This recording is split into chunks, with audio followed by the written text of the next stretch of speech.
Hi, I'm Catherine Morgan. I'm the founder of Point A to Point B Transitions, Inc. I am a career transition expert and business consultant to consultants. Hi, I'm Susan Eckstein. I'm a women's empowerment expert, keynote speaker, certified coach and facilitator. And in a nutshell, I help high-achieving women own their personal power so they can stop shrinking and have the confidence to be seen, be heard, and take up space.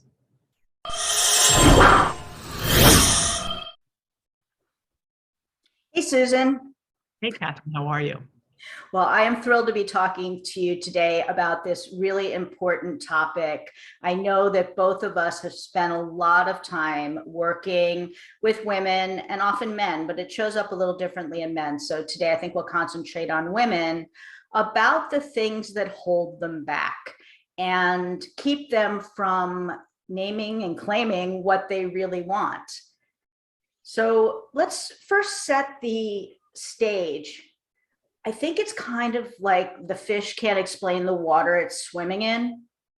We have these beliefs and we have these expectations, family of origin stuff, culture stuff. And I think we're so steeped in it, we almost don't know what we're working with. What do you see?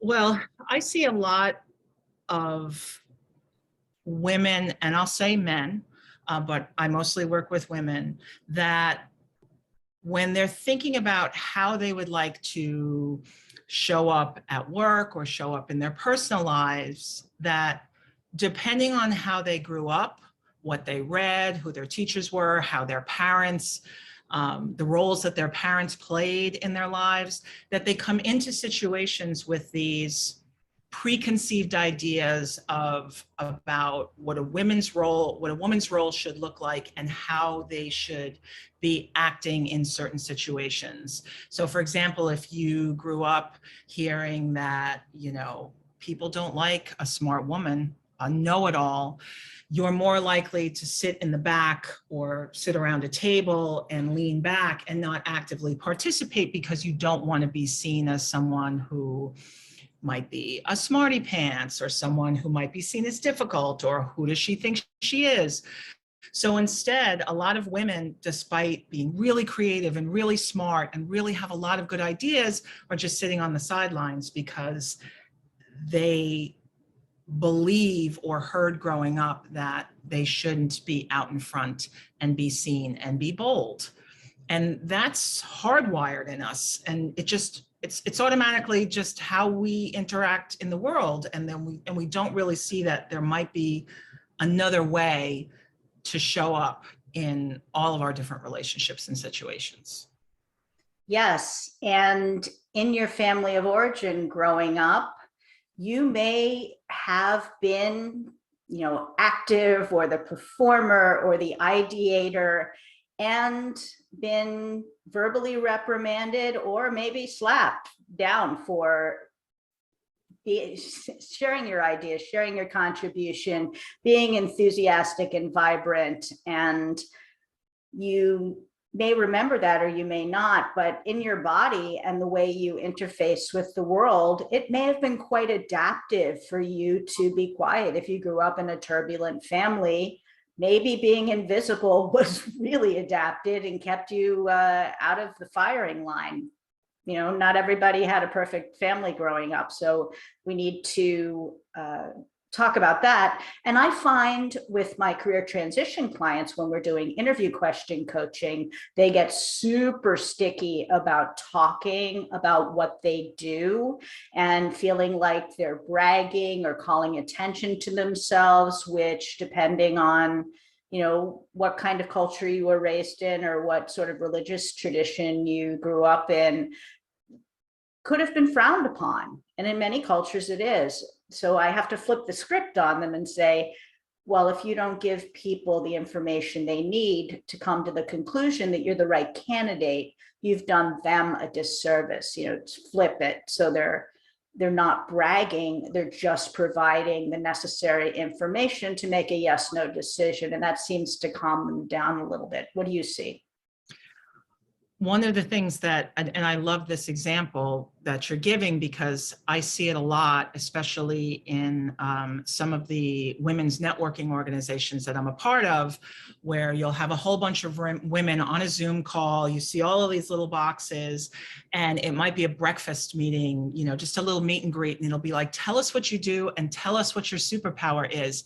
And all of these boxes, you see these women just go down, their body language changes, and they get on and they say, hi, I'm so-and-so, and I really don't have a superpower. And their voice changes, their body language changes. You can see how uncomfortable they are sharing that they're good at something.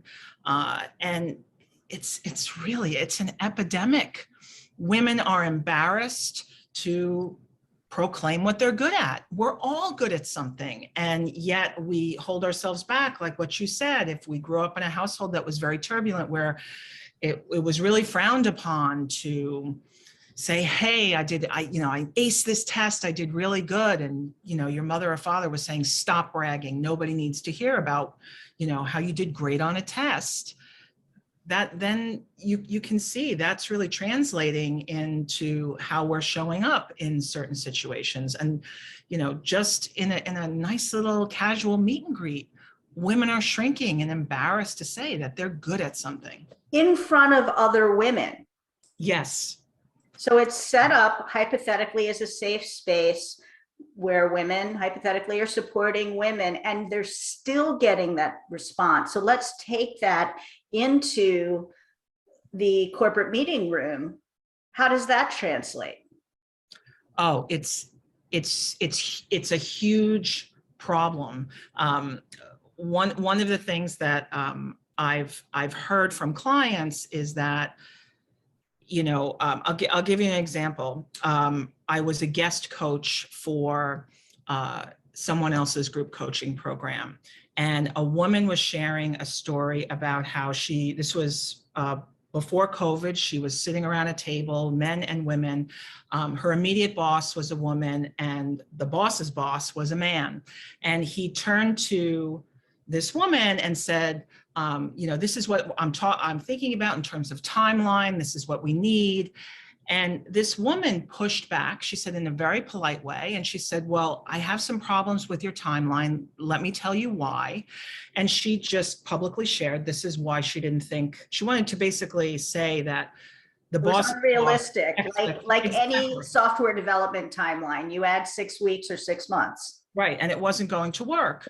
And he accepted her answer and thanked her for being honest. And her boss, who was a woman, said in front of everyone, boy, you came in hot. And she was like, I was being honest, I was being open, I was sharing ideas about how we could make this work and how to manage his expectations and still get the job done. And here her female boss was just cut her down, like just cut her down publicly. And you would think that women would be supporting women, but in certain situations, that is not happening. So I think unless women are willing to say, hey, we want to hear from everybody, this is inclusive, let's talk, let's support each other in allowing our voices to be heard and to be seen as leaders. If we're not doing this for other women, we're going to continue to have this problem where women will be with groups of women and still be apprehensive and nervous about being themselves and sharing what they're good at and sharing their ideas and opinions without fear of being cut down. Okay, well, I know this isn't going to shock you, but I was often the person who was jumping into the fray and sharing my ideas and suggestions, whether they were asked for or not. I know you're shocked, but I was in corporate situations, sometimes overtly reprimanded in front of the whole group or talked over or shut down. I imagine that's still happening in boardrooms. So we need to acknowledge sometimes there's reasons why this happens. You try it once or you see somebody else, shut down, some bright person with a good idea. Maybe maybe it's not a gender thing. Maybe it's a less experienced worker or a newer worker who just has a different way of looking at it. And they're basically told you don't have enough experience to speak at the table, listen to your elders. Like, this is a big problem. It is a big problem. And I think that in certain situations or in certain companies, they are recognizing this and they're doing everything that they can to bring new workers into the mix, empowering them more, actually teaching them how to ask for feedback, how to give feedback, how to encourage participation in certain meetings so people are more visible. But that's not happening everywhere. And I think it puts us, especially women, in a difficult position to know, like, is this appropriate for me to, share my opinion, to disagree with my boss in a respectful way in a group situation, and not have it negatively affect me immediately afterwards or down the road, or in my performance review 6 months later. Right. I've had that happen where, all of a sudden the knife comes out, and yeah. Yeah, it's a tricky situation. It's a tricky situation. It is a tricky situation.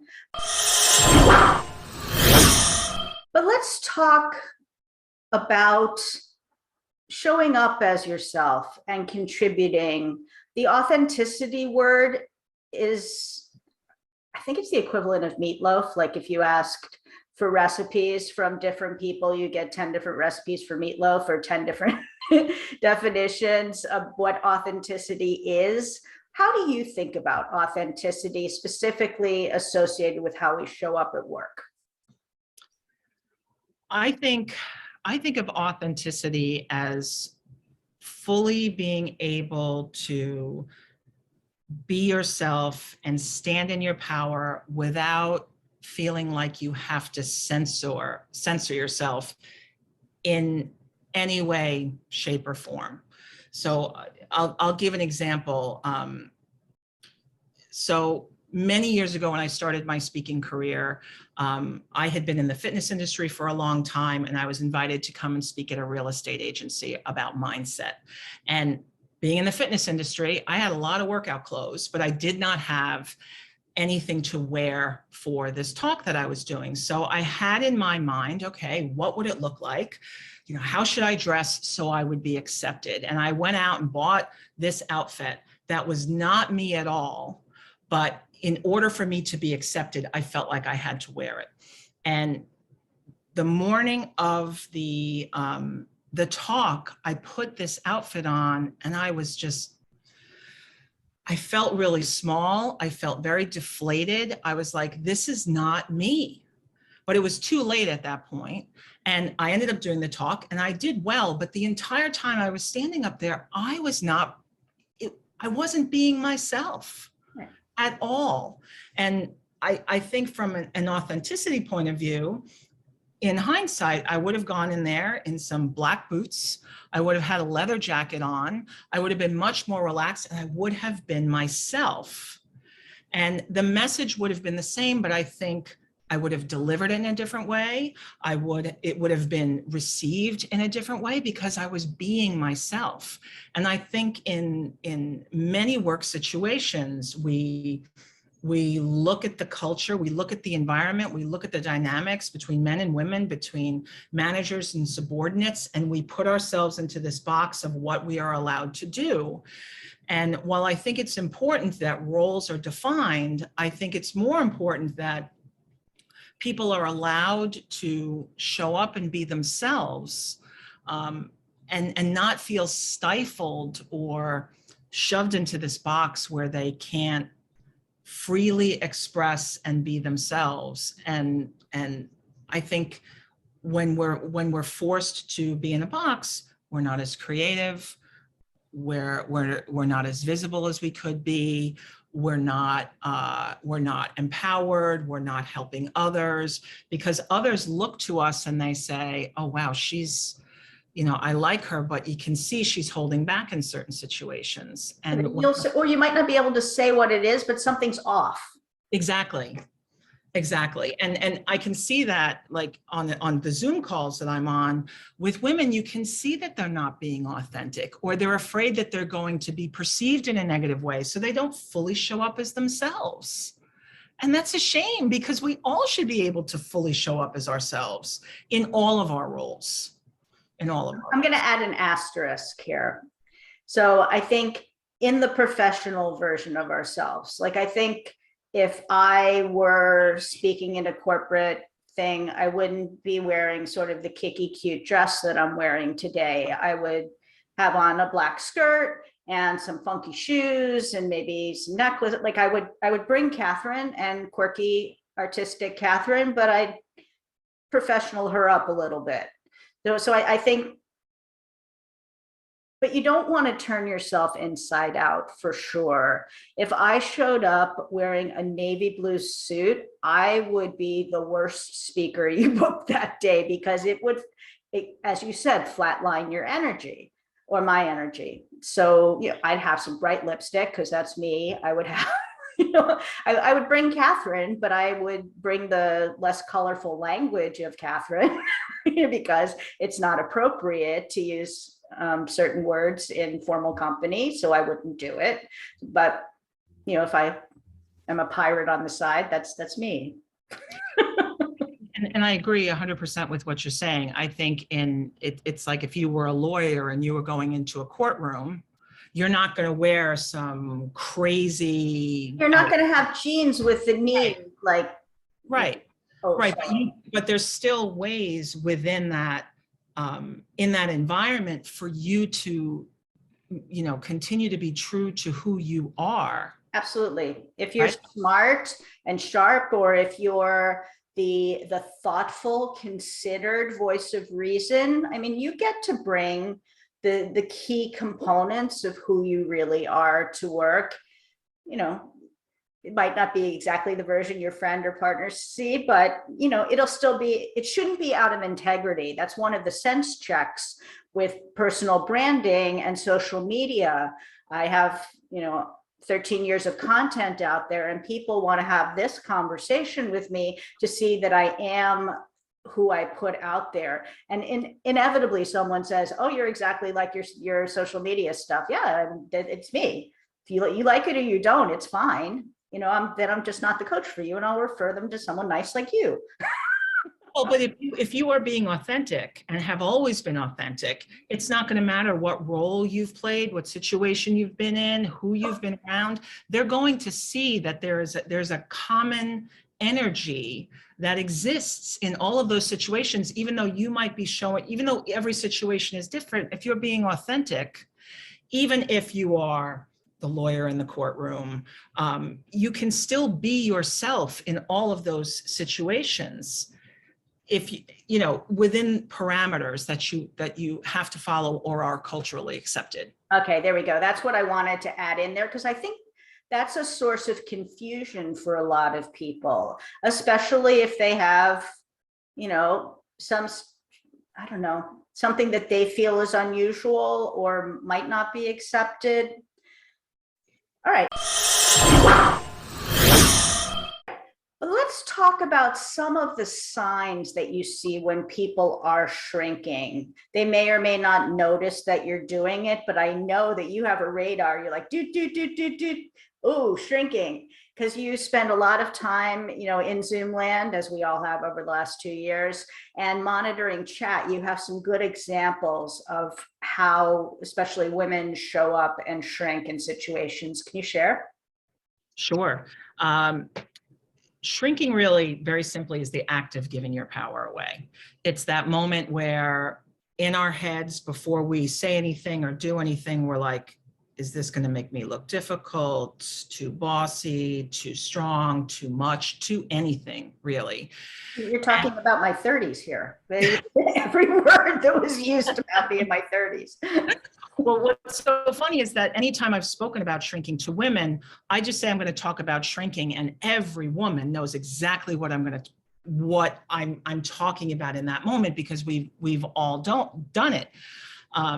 so in Zoom rooms, some of the things that I've seen is if someone is late, they'll say, I'm so sorry I'm late, or I'm sorry to bother you. There's an apologetic communication style or a passive communication style. A woman might say, I just want to add this point. They use the word just. Basically, anything that we say, if you write a sentence in an email and you say, I'm just following up, just take the word out. You can take that word out everywhere. So that's what, you know, and you look at it and you go, well, that sounds kind of pushy. Instead of, you know, I am following up. Oh, that sounds wrong. No, it's not. That's how a man would write to you. He wouldn't say, I'm just following up. I'm sorry to bother you during this difficult Yes. time. Yes, exactly. So apologetic communication style, passive communication style, body language is huge. It gives a lot of way. The example I was saying to you before of tell me about your superpower, and you immediately see women's shoulders roll in or they lean back in I their don't have anything to bring to the party. Nobody should pay me. I'm going home now. Exactly. And we're doing this unconsciously. We're not even aware, but there's a belief that is driving our body language, how we feel, how we're speaking, the words that we choose. And, you know, often watching ourselves on camera it's a funny thing, because you realize, oh, look at me, I'm doing that. And I know, and it's, you can be mad at yourself for doing it, but it's like, look at that, I'm doing it, I'm gonna stop that. Sure, noticing is the first step. If you don't know you're doing it, you're not going to be fixing it. Exactly. So having the self-awareness to say, you know, I'm not speaking up in meetings. I have these ideas. I want to talk about them. And then you get into the actual situation. And instead you have this, you know, these two voices in your head going, do it, do it, do it. And the other voice is going, no, no, no, you can't. You're going to look stupid, or somebody else isn't going to be happy that you said it, or the words that you're going to choose aren't going to be well received by. Stupid. It won't be perfect. I have nothing of value to contribute here, even though you have. I'm a total fraud and everybody's going to see it. Yes, yes. And this is happening all the time, especially. I've been faking it for the last 20 years. Someone's going to figure it out. Oh, that's a huge one that people say, right? I don't know how I got here. If people really knew who I was, they would be like, oh, she's not who she says she is. She's a fraud. It's a common problem. Everybody raise their hand if they've ever had that one. Yeah. all the time. So being able to recognize, like when you're shrinking, you're not feeling good. We don't feel good when we shrink, right? And being just aware. I call it the bad dog thing. We go like this, bad dog. Yeah. And we do it in so many ways. You know, if we might say, if I said to you, if you said to me, Susan, you know, what do you think about this? And I said, well, I agree with everybody else, or I'm not the person to talk to about this. I want to go and ask somebody else. Like I think Sandra should chime in first. I'd love to hear what she says. You just throw the hot potato to somebody else. Punt it, right? When we're just not willing to be ourselves, you know, and instead we give into pressure about, you know, everybody else is smarter than us. Somebody else has something better to say. And I don't. So it's, what I'm hearing you say is there's some negative self-talk, some limiting beliefs, maybe some personal experience where speaking up didn't work out that well for you. There's maybe some fear, some perfectionism, some imposter syndrome.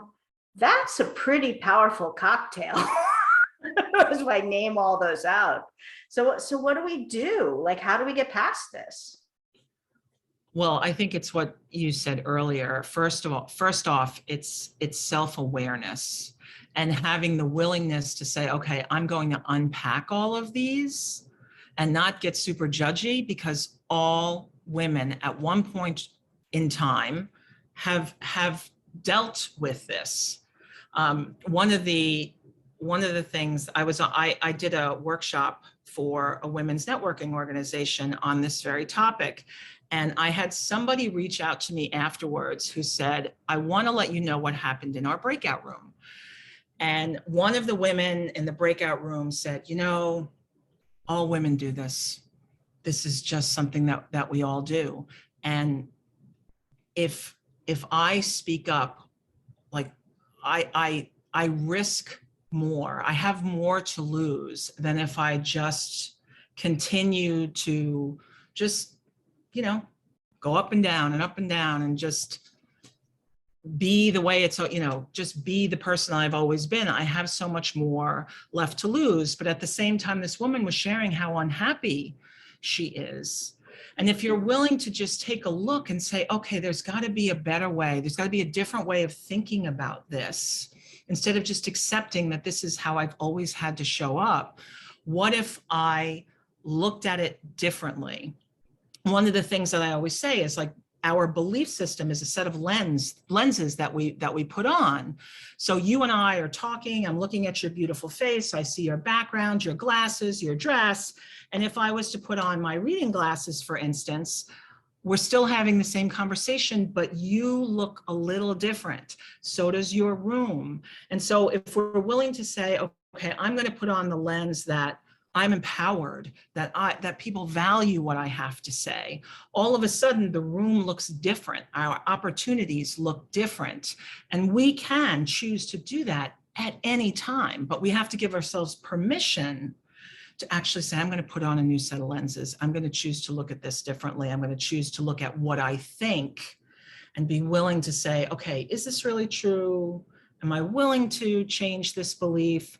And saying all of this, it sounds like it should be easy, and it's not, but it can be done if you're willing to open up each and examine all of the areas that you've just outlined.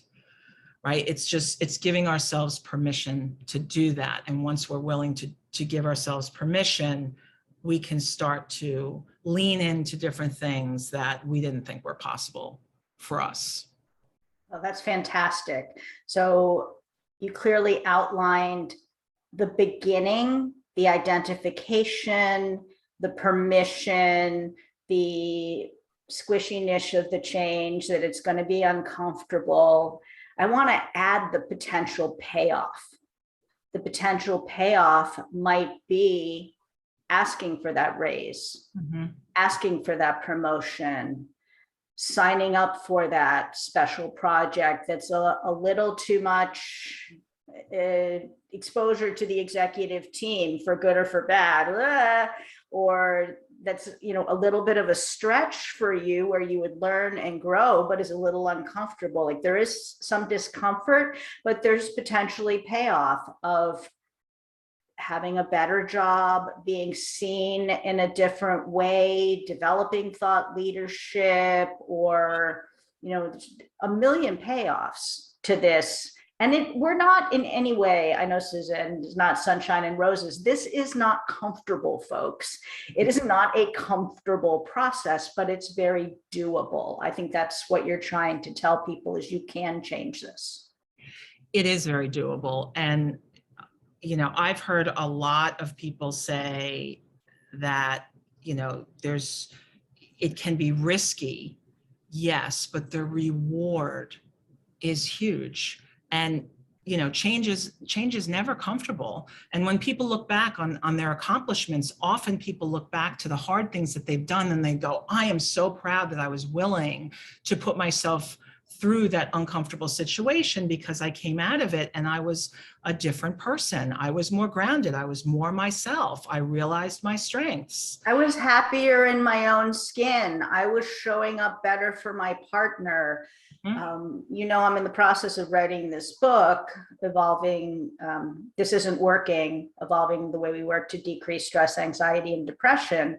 And shrinking and not showing up as yourself would be a big contributor to anxiety and depression, because you would feel that you were stopping your own forward progress, or that you didn't deserve to be seen differently, or to ask for that promotion, or to talk about that project, or to ask the difficult question or make the difficult idea.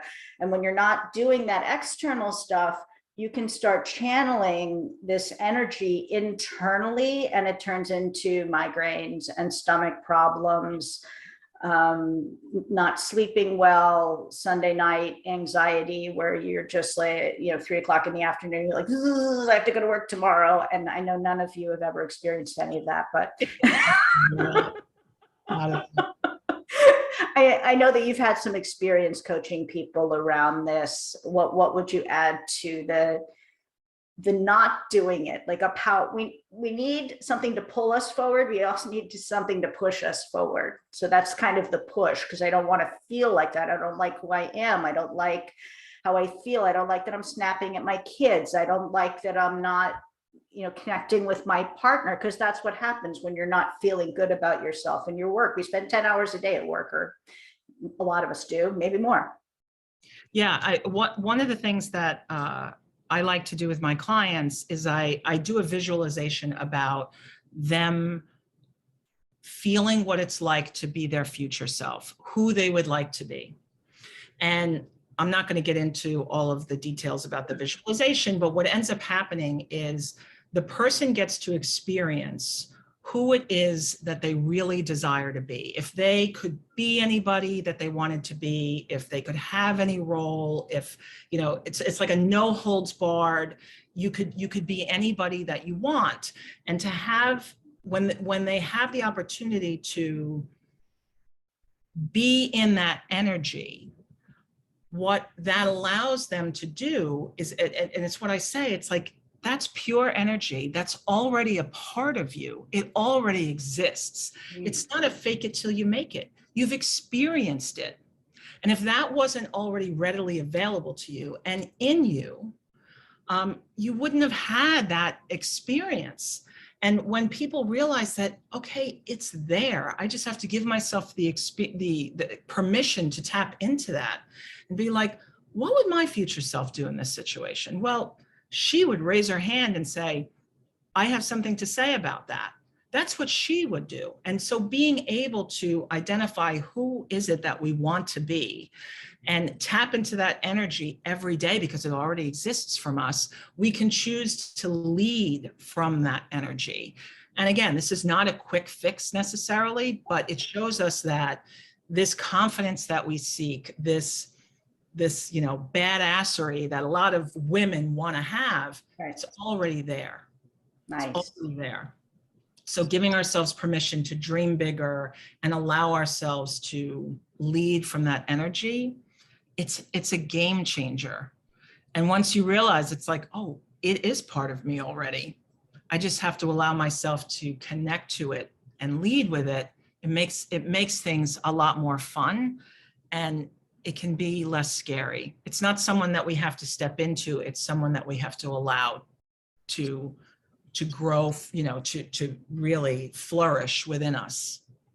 So it's a belief, and it's letting it sink in. It's embracing the emotional juiciness of it. Like when you're dreaming about a vacation, going to the Greek islands, I'm seeing the houses on the hills with the whitewash. It's just, like, is that what you're talking about? Yeah, well, I'm talking about that. If you wanted to be, for instance, if you wanted to be somebody who owned their own company, it was a seven-figure business. You were traveling the world speaking, and you were empowering women and doing all these workshops. This sounds a lot like what I would like to. I want to be Mel Robbins. Just put Mel Robbins. Okay, I almost said that. I almost said that just now about. I know you and I are both big fans. Hi, Mel. Yeah, big fans. If you were that person now, right, the decisions you make. Oh, yeah. You know what you might do, Susan? You might start a video podcast series with your esteemed colleague. You might exactly. do that. But exactly, you would do that because you're making decisions from that person's energy, that person's knowledge and experience. You're not making the decision based on how small you feel today. And it's a complete 180. If you woke up and you looked in the mirror and you were like, yeah, I own a 7-figure business and I'm traveling all over the world, how you approach your work, how you show up that day will be completely different than if you're, I don't have a job, I don't have anything to do, what am I going to do? The energy is different, how you show up, the choices you make, everything is different. And that is available to us now, even though that might not be your situation. You can still act from that energy, and that energy is still real. It is not fake it till you make it, and you are showing up powerfully for yourself and then ultimately for others. Beautiful. Mic drop. I'm leaving it there. Susan Eckstein, thank you so much for sharing your magic. There were some big talking points. Don't shrink, folks. You're cheating yourself, and you're cheating the people who work with you, and you're cheating your partner, your kids, your family, everything. Don't cheat yourself. Be you. Be you and take up space. Take up space. All 5'2" of me. All right. Thank you, Susan. Thank you, Catherine. All right.